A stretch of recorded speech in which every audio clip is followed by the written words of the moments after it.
नमस्कार, आप देख रहे हैं निष्कर्ष भारत और मैं हूं आपके साथ दिव्या पांडे। अभी हमारे साथ बातचीत करने के लिए राजद से प्रदेश प्रवक्ता एजाज अहमद जैन से बातचीत करेंगे।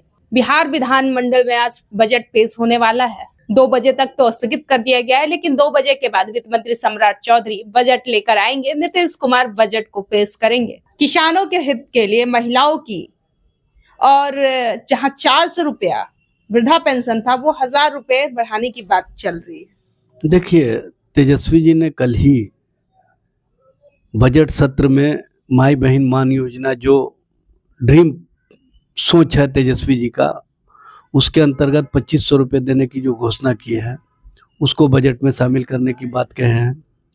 400 रुपया भी वृद्धावस्था पेंशन दिया जा रहा है, दिव्यांगता पेंशन दिया जा रहा है और विधवा पेंशन दिया जा रहा है, उसको बढ़ा करके 1500 रुपये करने की बात कही है। 500 रुपये में गैस सिलेंडर उपलब्ध कराने की बात कही है और 200 यूनिट बिजली मुफ्त देने की घोषणा बजट में आज बिहार सरकार करे, ये मांग नेता प्रतिपक्ष ने कल कर दी है। और हम उम्मीद करते हैं कि नेता प्रतिपक्ष के सकारात्मक सोच के और सकारात्मक दृष्टि को बजट में शामिल किया जाएगा और बिहार की जनता, बिहार की महिलाओं के हित में सरकार कदम उठाएगी, क्योंकि तेजस्वी जी ने जो सोच जनता की रही है उस सोच को सरकार के सामने रखा है कि आप इसको शामिल करें। अब सरकार की मंशा क्या है नहीं है वो आज झलक जाएगा, स्पष्ट रूप से सामने आ जाएगा सरकार चाहती क्या है। किसान, महिलाओं और युवाओं की ज्यादा चर्चा हो रही है। देखिए, किसानों के लिए तो ये कुछ किए नहीं है और महिलाओं के लिए क्या करते रहे हैं मुख्यमंत्री जी, सिर्फ बोलते हैं। 2005 के पहले का क्या हालत था, 2005 के बाद का, इतना ही बोलने से काम नहीं चलेगा। मुख्यमंत्री जी, आपने 20 वर्षों में महिलाओं के सामाजिक, राजनीतिक, आर्थिक उन्नति के लिए कौन से कार्य किए हैं, ये आप बताइए ना। सबसे बड़ी बात यह है कि नौजवानों को नौकरी और रोजगार तेजस्वी जी ने 17 महीने में जितना दिया उतना ये 17 सालों में नहीं दे सके।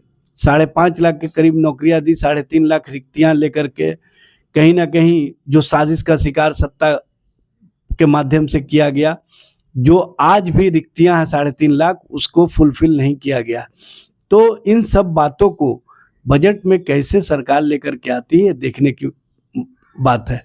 और बिजली जितना महंगा है और स्मार्ट मीटर के नाम पर जिस तरह से लूट किया जा रहा है, जिस तरह से स्मार्ट मीटर स्मार्ट चीटर के रूप में सामने आया, उससे किसान भी परेशान है, आम आवाम भी परेशान है। लेकिन सरकार उस दिशा में कोई काम नहीं कर रही है।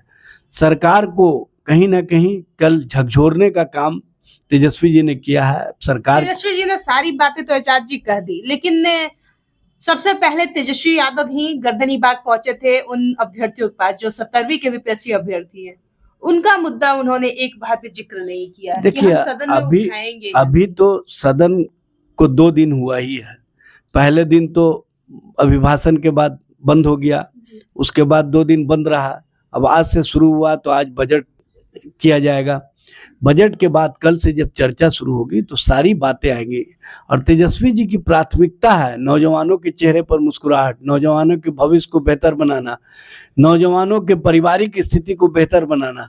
इस दिशा में तेजस्वी जी लगातार काम कर रहे हैं और 17वीं बीपीएससी के मामले पर तो उनकी गंभीरता का ही परिणाम है कि ये राष्ट्रीय स्तर तक मुद्दा बना और बिहार सरकार कहीं ना कहीं इस मामले में बैकफुट पर जा रही थी। लेकिन अभ्यर्थी का कहना है कि सिर्फ मुद्दा राष्ट्रीय स्तर तक तो गया, तो क्या हमारी मांगे भी विपक्ष पूरा कराएंगे, सदन में हमारी बुलंदी से आवाज उठाएंगे? देखिए, नेता प्रतिपक्ष इस मामले में ईमानदार हैं और जो बात कहते हैं वो करने का काम करते हैं। नेता प्रतिपक्ष सरकार को झुकाने का काम करेंगे और सरकार को झुकना होगा, क्योंकि जो बीपीएससी का मामला है अब ये मामला दबने वाला नहीं है। माननीय सर्वोच्च न्यायालय में भी है, माननीय पटना उच्च न्यायालय में भी है और जल्द ही इस मामले में सरकार बैकफुट पर आ जाएगी, ये आप देखेंगे। तब देखना दिलचस्प होगा क्या सदन में कितनी पुरजोर तरीके से बीपीएससी अभ्यर्थियों की आवाज उठाते हैं। राष्ट्रीय स्तर पर तो तेजस्वी यादव ने इस मुद्दा को पहुंचा दिया है सर्वोच्च न्यायालय से लेकर उच्च न्यायालय तक। सदन में कितने पुरजोर तरीके से उनकी आवाज बुलंद होती है। क्या उन अभ्यर्थियों को जो आश्वासन दिए हैं कि आपकी बातें सदन में सबसे पहले रखा जाएगा, इस पर चर्चा किया जाएगा और सरकार को झुकना ही पड़ेगा। और खास बातचीत बजट पे हुई हमारी। बजट 2 बजे के बाद पेश होती है। आखिर बिहार में क्या कुछ अब नीतीश कुमार के हाथों मिल रहा है, उस पर भी निगाहें रहेगी। फिलहाल हमारे साथ बने रहे, धन्यवाद।